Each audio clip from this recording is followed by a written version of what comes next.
Hello friends, welcome to Mission Classes. So today's our new topic about Indian polity and governance. और आज का new topic है the constitutional development of India. So ये series आपके बहुत से government exam में हेल्प करेगा, जैसे बीपीएससी का प्रीलिम्स मेंस हो गया, यूपीएससी का प्रीलिम्स मेंस हो गया, या कोई भी गवर्नमेंट एग्ज़ाम. सो अगर ये सीरीज़ आपको हेल्पफुल लगे तो press the like button, share with your friend, drop A comment and subscribe my channel. So start करते हैं आज हम लोग इंडियन पॉलिटी. देखते हैं हम लोग क्या है इसमें. फर्स्ट हम लोग का आता है the constitutional development of India.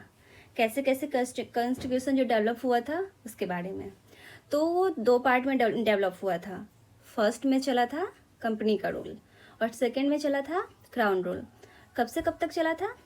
1773 से 1853 तक जो हम लोग के इंडिया में चलता है ब्रिटिश का कंपनी रूल, और 1858 से 1947 तक हम लोग के इंडिया में जो चलता है वो ब्रिटिश का क्राउन रूल चलता है.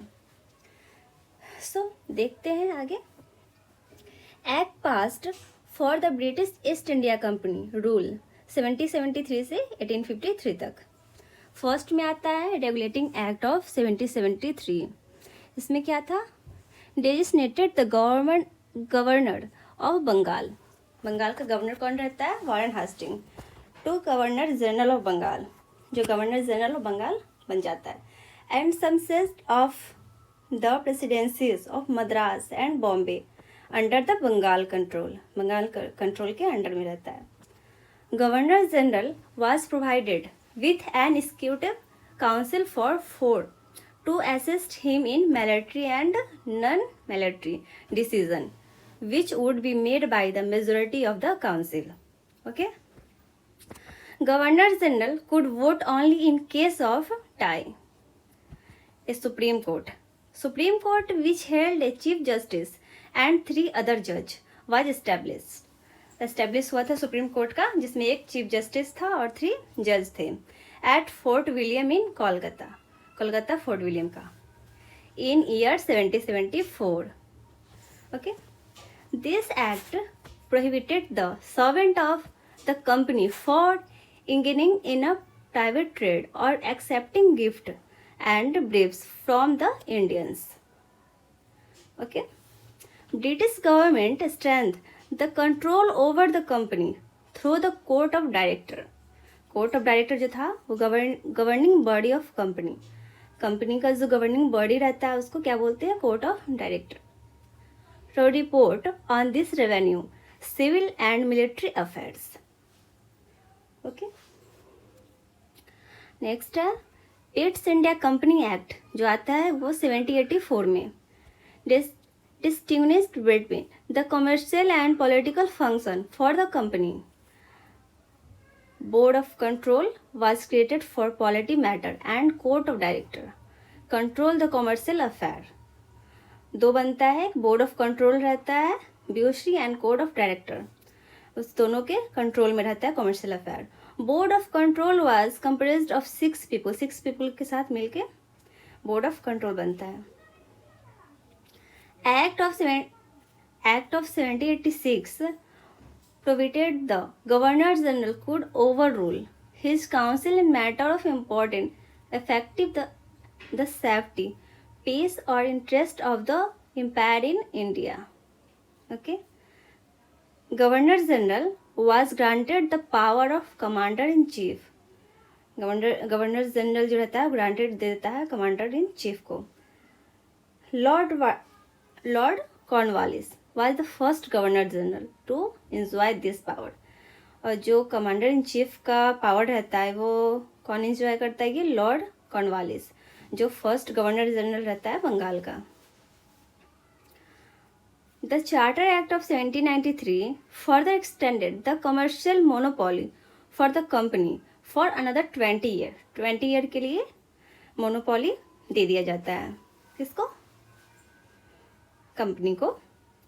Charter Act of 1813 for the first time made provisions of 1 lakh rupees per year to be spent on the education of Indians.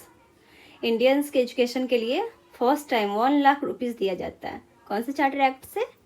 1813। It ended the company monopoly over trade. Although the monopoly over trade of tea and trade with China continued. मतलब जो ये 1813 का charter act आता है उसके जरिए monopoly ख़त्म कर दिया जाता है, बट सिर्फ टी एंड ट्रेड पे, चाइना ट्रेड पे मोनोपोली रहता है। Charter act of 1833 made the governor general of Bengal the Governor General of India and vested in him all civil and military power. क्या है? जो चार्टर एक्ट 1833 आता है, गवर्नर जनरल बंगाल से कन्वर्ट होकर गवर्नर जनरल ऑफ इंडिया हो जाता है और पावर आ जाता है civil and military power. Lord William Bentinck become the first governor general of India. पहला गवर्नर जनरल इंडिया का कौन बनता है? Lord William Bentinck. It ended the activities of East India Company as a commercial body, which became purely an administrative body. जो ये governor general बनता है वो कंपनी का East India company commercial body ले लेता है, which become purely administrative body उसको बना दिया जाता है। A legal member, fourth member was included the executive council over of governor general. 4 member के साथ सिक्योरिटी काउंसिल बनता है गवर्नर जनरल का। Macaulay was the first legal member. पहला लीगल मेंबर कौन बनता है? Macaulay. Charter act of 1853 separate for the first time the legislative and executive function for the governor general council. पहला separate legislative बनता है governor general council का। It establish A separate Indian legislative council for law making बनाने के लिए separate legislative council बन जाता है। कौन से चार्टर एक्ट से? 1853 के चार्टर एक्ट से। It introduced an open competition system for the selection and requirement of civil servant. पहली बार ये इंट्रोडक्शन होता है इसमें 1853 के चार्टर एक्ट में। कैची का? Competition system and recruitment of civil servant का। जिस चीज़ का हम लोग तैयारी कर रहे हैं, आप लोग तैयारी कर रहे हैं, उस चीज़ का। ओके, कोई क्वेश्चन? ओके, चलिए आज हम लोग क्वेश्चन से डिस्कस करते हैं इसका थोड़े से पॉइंट का। पहला में है, in which of the following act the provisions was made for the establishment of Supreme Court at Kolkata। Supreme court Kolkata का इस्टेब्लिश कब हुआ था? वही पूछ रहा था कौन से एक्ट से, यही क्वेश्चन पूछ रहा है ना। रेगुलेटिंग एक्ट 1773 में बताया गया है इसमें सुप्रीम कोर्ट का इस्टेब्लिशमेंट, तो ये हमारा ए आंसर सही होगा। Regulating act 1773। The provisions for the establishment of Supreme Court at Fort William, Kolkata was made in the Regulating Act 1773, which was established in 1774. Sir Eliza Impey and the first Chief Justice of the Supreme Court। पहली chief justice supreme court के कौन रहता है? ये Elijah Aamby और 3 other जज रहता है। हम लोग भी पढ़े थे जस्ट 3 और जज रहते हैं। ओके, आगे देखते हैं।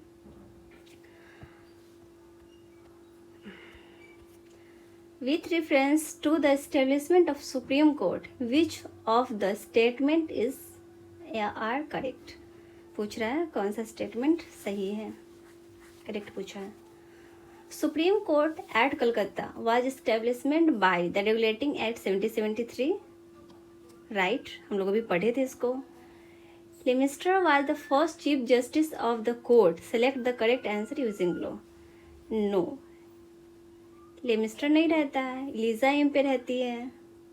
ओके, तो हम लोग का सिर्फ ओनली 1 सही होगा। ओके, नेक्स्ट देखते हैं। Match list 1 with list 2। List 1 और लिस्ट 2 से मैच कराना है। देखते क्या है। Establishment of board of control. Board of control का इस्टेब्लिशमेंट कब हुआ था? वो सेकंड पूछ रहा है establishment of supreme court, supreme court का एस्टेब्लिशमेंट कब हुआ था? वो। थर्ड पूछ रहा है permission to English minorities to work in India, कब परमिशन मिला था इंग्लिश माइनॉरिटीज का? वो। फोर्थ पूछा है the number appointment of law member in governor general council. चलिए इसमें से सही क्या होगा, कोर्ट के जरिए बताना है। हम लोग को तो फर्स्ट में पता है एस्टेब्लिशमेंट ऑफ सुप्रीम कोर्ट, इसका ये हो जाएगा रेगुलेटिंग एक्ट 1773 से हुआ था, वो तो हम लोग को पता है। और सेकेंड ईस्ट इंडिया एक्ट 1784, इससे हम लोग का एस्टेब्लिशमेंट हुआ था बोर्ड ऑफ कंट्रोल का, ये भी हम लोग को पता, अभी जस्ट पढ़े हम लोग। थर्ड चार्टर एक्ट 1833, जिसमें परमिशन मिला था English minorities to work in India. Okay, ये होगा। एंड लास्ट 1833, हम लोग का राइट बी हो जाएगा। ओके, नेक्स्ट हम लोग का which of the following lead to the introduction of English education of India. Option में दिया है charter act of 1813, general committee of public instruction 1823, orientalist and anglicist controversy. Okay, using code पूछा है, code के जरिए आंसर बताना है। 1 और 2 ओनली, या फिर 2 ओनली, या फिर 1 और 3, या फिर 1, 2 और 3, कौन सा होगा हम लोग का राइट? करेक्ट आंसर पूछ रहा है, तो हम लोग का राइट होगा 1 और 2 और 3। चार्टर एक्ट 1833 सही है। General committee of public instruction 1823, ये भी सही है। ओके, नेक्स्ट हम लोग का देखते हैं क्या है नेक्स्ट में। By which act the British Parliament had abolished the monopoly of East India Company trade in India except tea and China trade। पूछ रहा है कौन से एक्ट से मोनोपोली ख़त्म कर दिया गया था, बट सिर्फ एक्सेप्ट किया गया था टी और चाइना ट्रेड को। बताइए, अभी जस्ट हम लोग पढ़े हैं, ये होगा चार्टर 1813 का। इसका डिफिनेशन देख लेते हैं क्या है। बता रहा है trade monopoly of east India company was abolished by the charter act of 1833 except trade in tea and China, it as the sovereignty of the British Crown over the Indian territories held by the company. The act also empowered local government to impose tax and punish those who did not pay. With Charter Act of 1833 abolished commercial role of the East India Company and allowed East India Company to perform polity function only in further. Polity function को further कर दिया जाता है और monopoly सबको abolish कर दिया जाता है। कौन से चार्टर एक्ट से? 1833 से। ओके, नेक्स्ट है which act of British parliament abolish the East India company monopoly over trade in India. पूरे ओवर ट्रेड इंडिया में मोनोपोली खत्म कर दिया जाता है, कौन से एक्ट से? चार्टर एक्ट 1813 से। ओके, नेक्स्ट हम लोग का consider the following statement about the charter act of 1833।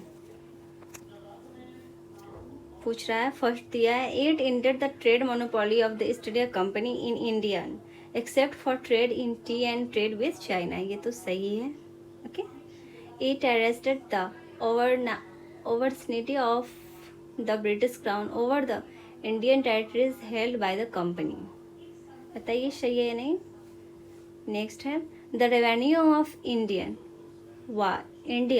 Where now controlled by the British parliament. तो फर्स्ट तो हम लोग का सही है, और सेकंड और थर्ड बताइए, आंसर देना है। फर्स्ट में पूछ रहा है 1 and 2 ओनली, या फिर 2 and 3 ओनली, या फिर 1 and 3 ओनली, या फिर 1, 2 और 3 तीनों, कौन सा होगा? तो हम लोग का first and second.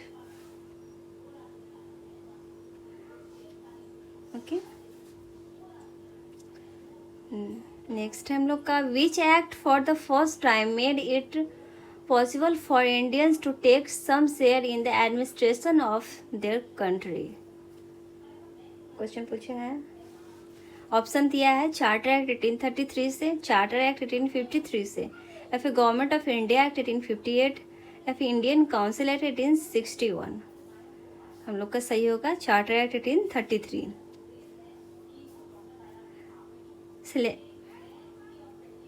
Session 87 was on the most important session of the Charter Act 1833.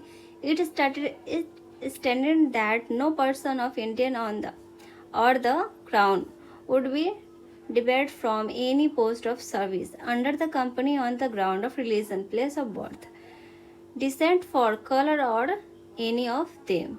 Sub-quality Session 87 of the Act 1833 became the foundation for the demand of participation of Indians in the administration during the political movement. पता चल गया political movement में कैसे Indian सबको accept किया था, लिया था कि इंडिया भी शामिल होगा, इंडिया भी काम करेगा इस पे। ओके।